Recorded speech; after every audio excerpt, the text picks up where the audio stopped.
Asics Super Blast 3, tons of hype. Is this the new triathlon training king or an overpriced max cush shoe? I'm gonna give you 3 reasons why I absolutely love this shoe, 3 things I don't like about it, how this shoe can help you prepare for your next triathlon, and more importantly, how does it compare against competitors like the Hoka Mach and the Nike Vomero?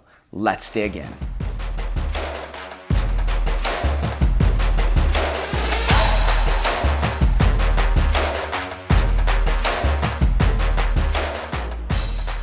I just picked up the Asics Super Blast 3 after trying these bad boys on at the LA Marathon and falling in love. And yesterday, I took them for the ultimate test ride, a 14-mile training session. What do I love about this shoe? Well, number 1 is the foam underfoot, that FF Leap, their premium foam from the Asics Meta Speed Ray is so comfortable. It's so soft and it is squishy. On 14 miles, my feet felt incredibly fresh the entire time. In fact, at the end, I could have easily run another 6 or 10 miles. So the foam underfoot here, it's definitely a max cushion feel. It's very soft, very comfortable, very premium, and that would be the number 1 thing I love about this shoe.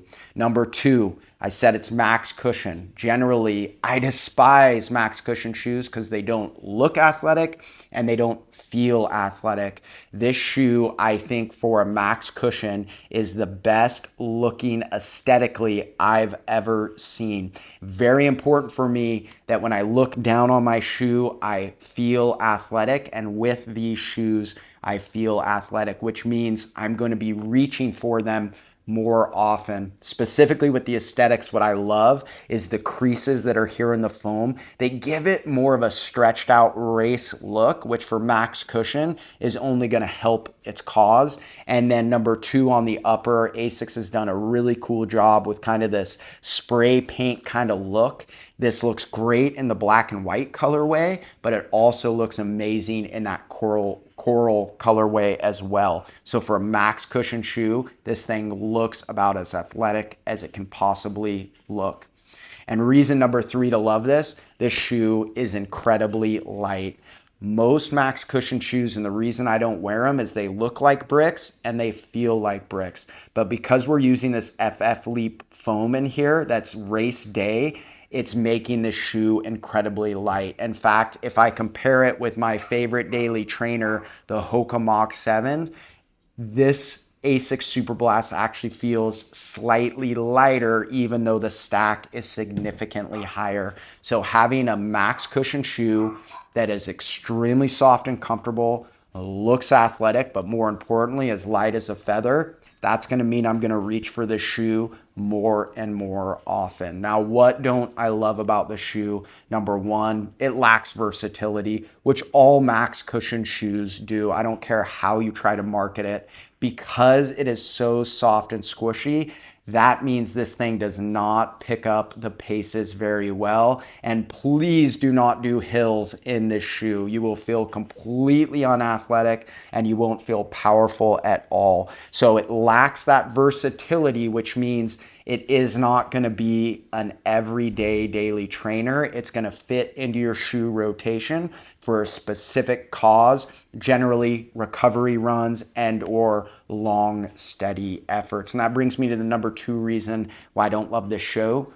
$210 price point for a non-versatile shoe is extremely high price to pay. I did buy this with my own money, but my wife is a nurse and gets a first responder discount at Asics. Good work, Asics. So if you're a first responder, a police officer, a firefighter, or a nurse, this might make a little bit more sense at a discount.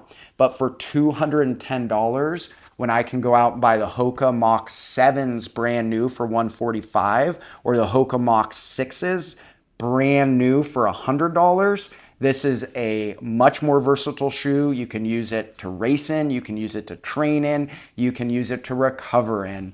So that price point might be the one sticking point to keep you from buying this shoe. And reason number 3 that I don't love this shoe is the way that it's being marketed. It's being marketed as a super trainer. Again, I just talked about the lack of versatility. For me, a super trainer is going to sit between your daily trainer and your race day carbon plated shoe, which means it should have two key ingredients. One, updated, more expensive foam underfoot, which this one has, and number two, some sort of P-backs or plastic plate to give it more propulsion to start preparing you for those race day efforts. So while I do love this shoe, anyone saying it's a super trainer is really leading triathletes astray. It is not going to be your super trainer race day prep shoe.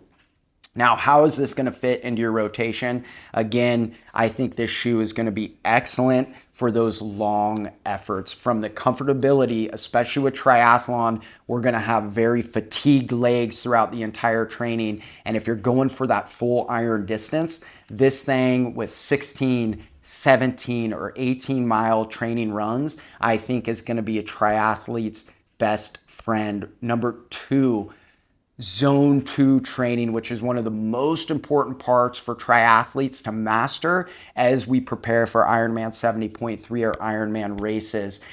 My 14 miles, typically, I'm going to be running, let's say 8:15s or 8:30 minute miles in the Hoka Mocs. When I ran in this shoe, it slowed me down to 8:47 pace naturally. And that's because it doesn't have that propulsion or that spring, but it has that squishiness. So for me, that serves an incredible purpose in my training protocol. When I need the long efforts, but I need to be doing them precisely in zone 2, I actually need a tool or an instrument that is going to help me run slower. And these shoes, I think, will fit nicely for you in your training rotation.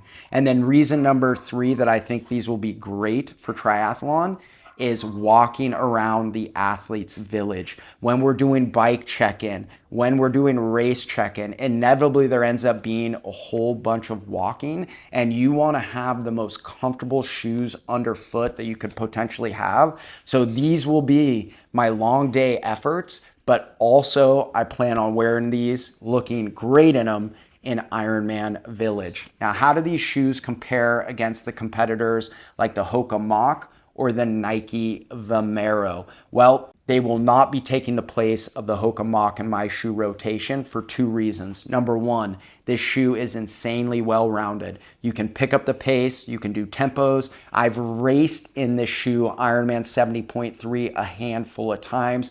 So for $145 brand new, or last year's model at $100, this thing easily tops the cake over the Super Blast. However, the Nike Vomero, which I absolutely love, and normally I don't like Nikes, but this thing is extremely heavy and it's a max cushion shoe. So if I were to compare these two shoes, the Asics Super Blast 3 for me is going to take that Nike Vomero and make it my gym shoe, look good shoe, because this one's going to be more practical from a max cushion perspective.